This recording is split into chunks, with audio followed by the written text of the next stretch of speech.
ప్రజా సంఘాలన్నీ కూడా రోజు నిరసన తెలియజేస్తున్నాయి. అందులో భాగంగా ఇక్కడ మనం కలుసుకున్నాం.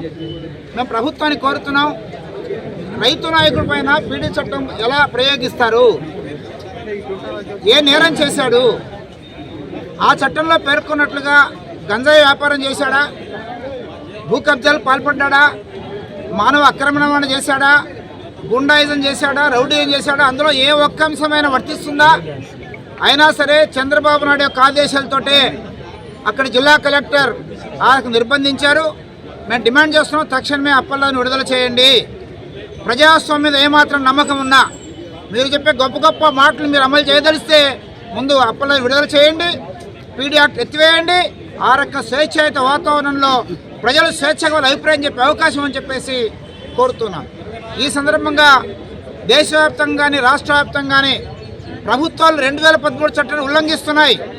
ఏ ప్రభుత్వం అయితే చట్టాన్ని అమలు చేయాలో ఆ ప్రభుత్వాల చట్టాన్ని ఉల్లంఘిస్తుంటే చట్టాన్ని అమలు చేయమని అప్పల్లాది అడుగుతున్నాడు. మేము అడుగుతున్నాం అంటే చట్టాన్ని అమలు చేయమంటే పీడీ యాక్ట్ పెడతారా?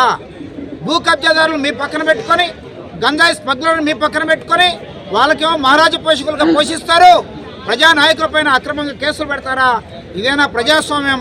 ఇదేనా మీరు చెప్పే సూత్రం అని చెప్పేసి మేము ప్రభుత్వాన్ని హెచ్చరిస్తున్నాం. ఇప్పటికైనా సరే ప్రజాస్వామిక పద్ధతిలో పరిపాలన చేయండి, స్వేచ్ఛగా అభిప్రాయాలు చెప్పే అవకాశం ఇవ్వండి, నిర్బంధాన్ని మానుకోవాలని చెప్పేసి ప్రభుత్వాన్ని మనవి చేస్తున్నాం. పీడీ యాక్ట్ కింద డిసెంబర్ 24వ తారీఖున అరెస్ట్ చేయడం జరిగింది. ఏం చేశాడు ఆయన? ఏమి నేరం చేశాడు? ఆయన బల్క్ డ్రగ్ పార్క్ పేరుతోటి 3600 ఎకరాల భూముల్ని కార్పొరేట్ సంస్థలకు కట్టబెడుతుంటే వీటి మీదనే మేము ఆధారపడి ఉన్నాం, ఆ రకంగా భూముల్ని కట్టబెట్టకూడదు, మీరు పరిశ్రమలు బీడు భూములు ఇవ్వాలని చట్టం చెప్తుందని చెప్పేసి చెప్తే ఈరోజు దానికి వ్యతిరేకంగా పోరాడుతున్నటువంటి రైతు సంఘం జిల్లా అధ్యక్షుడిని అప్పలరాజుని పీడీ యాక్ట్ కింద అరెస్ట్ చేశారు. పీడీ యాక్ట్ కింద ఎవరిని అరెస్ట్ చేస్తారండి?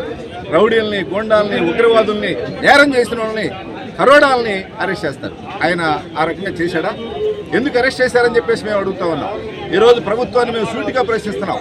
ఈరోజు 50,000 ఎకరాలు రాజధాని కోసం తీసుకున్నారు, రెండో విడత ఇంకొక 20,000 ఎకరాలు తీసుకోవడానికి ప్రయత్నం చేస్తున్నారు, ఇంకా మూడో విడత కూడా ఉందని చెప్పేసి చెప్తున్నారు. ఇదే కాదు, సోలార్ ప్రాజెక్టులకి, రకరకాల ప్రాజెక్టులకి ఈరోజు 5 లక్షల ఎకరాల భూముల్ని, పంటలు పండేటువంటి భూములు తీసుకుంటున్నారు.